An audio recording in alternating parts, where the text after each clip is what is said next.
ఈ వయసులో. నా వయసు 70 అవుతుంది, మా ఆయనకి 80 అవుతుంది. మేము తిరగలేము. మా ఆస్తి మాకు అప్పగిస్తే మీకందరికీ దయచేసి కలెక్టర్ గారు, ఎంఆర్ఓ గారు, ఆర్డీ గారు, ఎస్పీ గారు నాకు దిక్కు లేకుండా ఉన్నాం. మేము మమ్మల్ని హింసిస్తున్నారు. మమ్మల్ని ఎససట్టు కూడా నెత్తినేసి కొట్టినాడు. ఒళ్ళంతా కర్రలు కొట్టి బెడ్కి వేసినాడు. నేను తప్పు చెప్తే నేను బాగుపడను తండ్రి. తల్లిలాలా మమ్మల్ని ఎన్ని బాధలు పెడుతున్నాడు.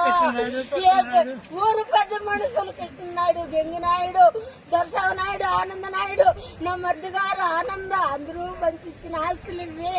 మమ్మల్ని ఎంత శిక్షిస్తే ఆ పెద్ద మనిషి నా కొడుకులు మీరు ఇండ్రమ్మా, నీ కొడుకులు మా మాట ఇండ్రు.